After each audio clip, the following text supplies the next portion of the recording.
There are books that were never meant to be found, texts so powerful, so dangerous to the established order that they were hidden, burned, and buried throughout history. What you're looking at right now is one of them. This ancient green tome, worn by time and marked with a golden sun containing the all-seeing eye, carries knowledge that threatened empires. Knowledge that could awaken the masses to truths those in power desperately wanted to keep hidden. For centuries they told you what to believe, what to think, what questions you were allowed to ask. And when someone discovered answers that contradicted the official narrative, when someone uncovered wisdom that could liberate humanity from control, their words were declared forbidden, heretical, dangerous. But here's what they didn't count on. Truth cannot be destroyed. It can be suppressed. It can be hidden. It can be labeled as forbidden. But it survives. It waits in the shadows of history, in forgotten libraries, in texts like this one, for those brave enough to seek it. The question is, are you ready to know what they didn't want you to know? Are you prepared to see beyond the veil of acceptable thought? Because once you understand this banned knowledge, you cannot unsee it. Your perception of reality will never be the same. Stay with me. What I'm about to reveal has been kept from you your entire life. Chapter 1. The knowledge they feared. Let me tell you why certain knowledge gets banned. It's never about protecting you. It's always about protecting power. Throughout history, the most dangerous thing to any authority has been a population that thinks for itself. People who question, people who seek their own answers, people who refuse to accept the official story without investigation. So, when ancient wisdom emerged that taught people they had power within themselves, that they didn't need intermediaries to connect with the divine, that they could access truth directly through their own consciousness, what do you think happened? It was declared heresy, witchcraft, blasphemy, forbidden knowledge. The texts were burned, the teachers were silenced, the schools were destroyed. And gradually, humanity forgot that we once possessed understanding far more profound than what the approved institutions were willing to teach. This green book with its sun symbol represents that forgotten wisdom. The all-seeing eye isn't about control. It's about awakening, about seeing what's really there when you look beyond the surface of things, about perceiving the hidden patterns that connect everything. Ancient mystery schools understood something fundamental. That reality is not what you've been told it is. That consciousness is not a byproduct of matter, but the very foundation of existence. That you are not a powerless creature subject to random forces, but a sovereign being with the ability to shape your experience.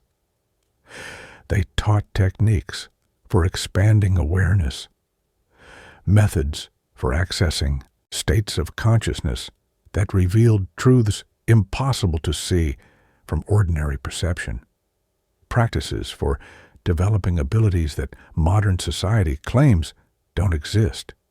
And these teachings worked. They produced individuals who could heal without medicine, who could perceive events before they happened, who could influence reality through focused intention, people who were fully awake in a world designed to keep everyone asleep. That's why this knowledge was banned, not because it was false, because it was true. And truth in the hands of the people is the greatest threat to those who rule through deception. Every civilization that tried to suppress this wisdom eventually crumbled, because you cannot build a lasting society on lies. Eventually the truth emerges. Eventually the forbidden knowledge finds its way back into the light. And we're living in that moment, right now. The knowledge they tried to bury is resurfacing. Ancient texts are being rediscovered, forgotten wisdom is being remembered, and people everywhere are beginning to wake up to what was hidden from them. Chapter 2. The Power Within You. Here's the most banned knowledge of all. The secret that every power structure throughout history has tried to keep hidden. You don't need them. You don't need the institutions, the authorities, the self-proclaimed experts who claim they're the only ones qualified to interpret truth for you. You have direct access to wisdom. You always have. This is why meditation was made to seem strange or mystical, why intuition was dismissed as superstition, why direct spiritual experience was replaced with rigid doctrine. Because the moment you realize you can access truth directly, you stop giving your power away to external sources. The banned texts taught methods for awakening this direct knowing. They weren't theoretical philosophies meant for intellectual debate.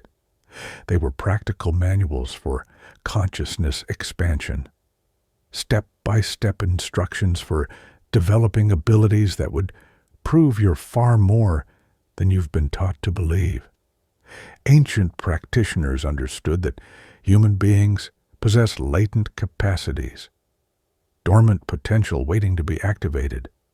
The pineal gland, which modern science barely understands, was called the seat of the soul, the third eye, the organ of spiritual sight that allows you to perceive beyond physical reality. They had techniques for activating it, for decalcifying it from the fluoride and toxins that keep it suppressed, for opening perception to dimensions of reality that exist beyond the five senses. They knew about energy centers in the body long before modern medicine acknowledged them. The chakras weren't religious symbolism. They were maps of the energetic anatomy, showing precisely where consciousness interfaces with the physical form and how to optimize that connection. They understood that sound creates form, that certain frequencies could heal, could alter consciousness, could even restructure matter itself. This wasn't mysticism. This was physics. They understood thousands of years before modern science stumbled upon quantum mechanics. They knew about astral projection, about remote viewing, about the ability of consciousness to exist and operate independently of the physical body. And they didn't just theorize about these things. They practiced them. They developed them. They used them. But most importantly, they taught that every human being has access to these abilities, that you're not special if you develop them. You're just remembering what you always were. And that's the knowledge that got banned. Because imagine a world where everyone knew they had this power, where people couldn't be controlled through fear because they understood that consciousness survives physical death, where they couldn't be manipulated through scarcity because they knew how to tap into the abundance of the quantum field. That world would be ungovernable by those who rule through limitation and fear. So, the knowledge was hidden, the books were burned, and humanity was taught to believe we're nothing more than biological machines, meaningless accidents in a purposeless universe, powerless except through approved channels. But you can feel it, can't you? That this story never quite fit, that something deeper is true, that you're more than they told you, that feeling is your consciousness recognizing the truth beneath the lies. Chapter 3. The Forbidden History. What if everything you learned about history was filtered, edited, designed to support a narrative rather than reveal the truth? The banned knowledge includes historical truths that don't fit the approved timeline, evidence of advanced ancient civilizations that shouldn't have existed according to mainstream archaeology, technologies that couldn't have been created with the tools they supposedly had available, structures all over the world that modern engineers admit they couldn't replicate even with current technology, precision cutting of granite blocks that would require diamond-tipped tools, acoustic properties in ancient temples that suggest sophisticated understanding of sound and frequency, astronomical alignments that demonstrate advanced mathematical and cosmic knowledge. The conventional explanation is always the same. They must have used primitive methods, must have spent incredible amounts of time with simple tools, must have been lucky with the alignments. But the banned texts tell a different story. They speak of ages when humanity possessed abilities we've since forgotten, when consciousness itself could be used to manipulate matter, when the relationship between mind and reality was understood and utilized in ways we're only beginning to rediscover. They describe technologies that sound like magic to modern ears, but were actually based on principles of energy and vibration that we lost when those civilizations fell. They mention libraries that contained hundreds of thousands of texts destroyed when conquering forces swept through, eliminating knowledge they couldn't control. The Library of Alexandria wasn't the only repository of ancient wisdom that was destroyed. It's just the most famous. Countless others were burned, their contents lost forever, or so we were told.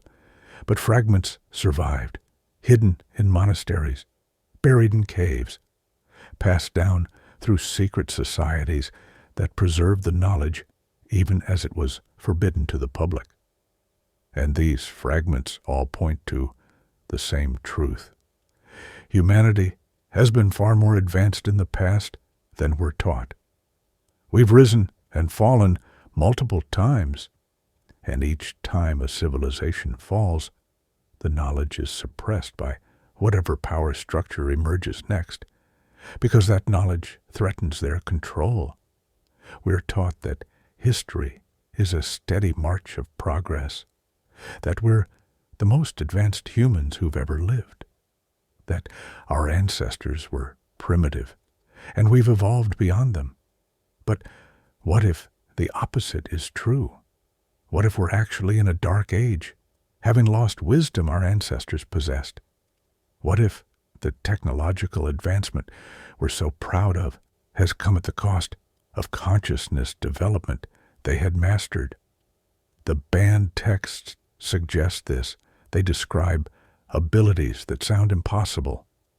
But then you find accounts of these same abilities in cultures all around the world, separated by oceans and millennia, all describing the same phenomena.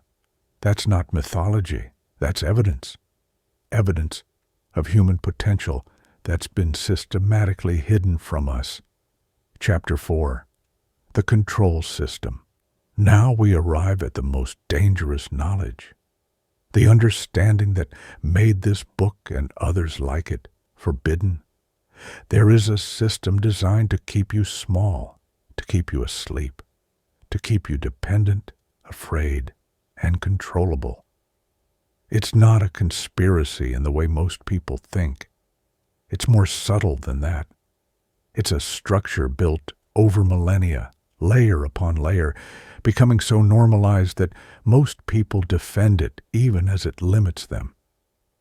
This system operates through beliefs you absorbed so young you think they're your own thoughts, through institutions you're taught to never question, through invisible boundaries on what's considered acceptable to think, say, or explore.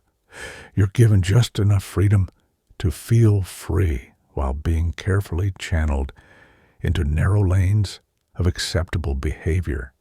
You're allowed to rebel in prescribed ways that don't actually threaten the structure. You're encouraged to fight over surface-level differences while never examining the deeper foundations. The banned knowledge teaches you to see this system, to recognize how it operates through your own mind, how it convinced you to police yourself more effectively than any external authority ever could. It shows you the mechanisms of control, how fear is manufactured and deployed, how confusion is created deliberately to keep people from organizing around truth, how information is both flooded and suppressed simultaneously, making it nearly impossible to distinguish signal from noise. It reveals how education became indoctrination, how critical thinking was replaced with memorization and compliance, how asking certain questions gets you labeled rather than answered, how the most important knowledge is kept out of schools entirely, while trivial information is presented as essential. It exposes how medicine shifted from healing to management, how keeping people sick but not dying became more profitable than curing them, how natural remedies that worked for thousands of years were suddenly declared dangerous while synthetic chemicals were deemed safe. It illuminates how money became debt, how abundance became artificial scarcity, how sovereignty became dependence, how every system you interact with is designed to extract from you while making you feel like you're receiving benefit. But here's where it gets truly dangerous. The banned knowledge doesn't just show you the cage. It shows you the door. It gives you the tools to step outside the system, to stop feeding it, to stop participating in your own limitation. It teaches you how to become ungovernable, not through violence or rebellion in the traditional sense, but through consciousness, through seeing so clearly that the illusion loses its power over you, through developing yourself to the point where you no longer need what the system provides because you've activated your own inner resources. This is why books like this one were banned, because one person who truly awakens is more dangerous to a system built on lies than 1,000 people who rebel without awareness. You can't control someone who knows who they really are. You can't manipulate someone who sees the game clearly. You can't limit someone who's activated their true potential. And if enough people wake up, if enough people access this banned knowledge and apply it, the entire control structure collapses, not through war, through irrelevance, through mass non-compliance, through collective awakening. Chapter 5. The Choice Before You. So here you stand at a crossroads. You've been exposed to knowledge that was meant to stay hidden. You've glimpsed truths that the system doesn't want you to know. Now you have a choice. You can close this video, dismiss what you've heard, go back to the comfortable lies. Pretend you didn't see what you just saw. Return to sleep. It's easier, safer, socially acceptable. Or you can do what every awakened being throughout history has done. You can choose to know more, to seek deeper, to develop yourself beyond the limitations you've been taught to accept. This isn't a small decision. Once you truly begin this path, there's no going back. You can't unsee what you've seen. You can't unknow what you've learned. Your life will change because you will change. Relationships will shift. Some will deepen beyond measure. Others will fall away because you're no longer vibrating at the same frequency. And you'll have to let them go, not from judgment, but from natural evolution. Your interests will transform. Things that once seemed important will feel hollow.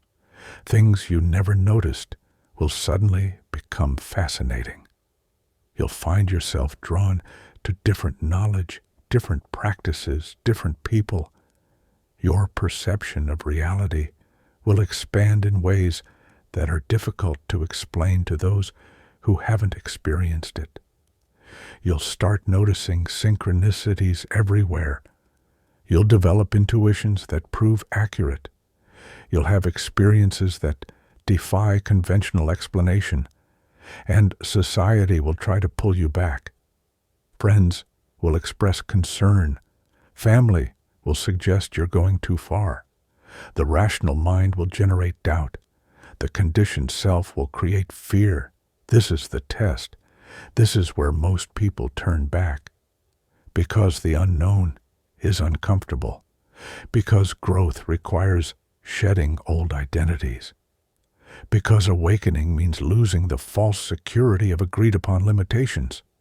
But those who persist discover something extraordinary, that everything the banned texts promised is true, that you do have abilities beyond what you were taught, that consciousness is more vast than you imagined, that reality is more fluid, more responsive, more magical than the materialist worldview allows. They discover that the knowledge was banned not to protect people from danger, but to prevent them from accessing power. That the wisdom was hidden not because it was false, but because it was devastatingly true. They discover themselves, not the small self that society constructed, but the vast self that existed before conditioning, the consciousness that chose to have this human experience, the being of unlimited potential that temporarily forgot its nature to play in limitation. And when you remember that, when you truly embody that knowledge, everything changes. Not because the world changes, though it will appear to, but because you've changed your relationship to it. You've stepped outside the game while still playing it.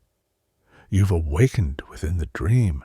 This is the promise of banned knowledge, not enlightenment as an achievement, but remembering as a homecoming, not becoming special, but realizing you always were. The green book with the golden sun and the all-seeing eye represents this journey, the journey from darkness to light, from ignorance to knowledge, from sleep to awakening, from control to sovereignty. It was banned because this journey threatens every system built on human limitation, because when you complete it, you become ungovernable by anything except your own inner truth. So the question isn't whether this knowledge is real. It is. The question isn't whether you can access it. You can. The only question is whether you will, whether you'll take the risk of knowing what you're not supposed to know, whether you'll dare to become what you're not supposed to become, whether you'll claim the power they've tried to keep hidden from you. The knowledge is there. It's always been there, waiting in banned books, in ancient texts, in direct experience for those brave enough to seek it. The cage door is open. It always has been. You just needed to see it, to walk through. Welcome to the beginning of your awakening. Welcome to the forbidden knowledge that will set you free. The only question left is, what will you do with it?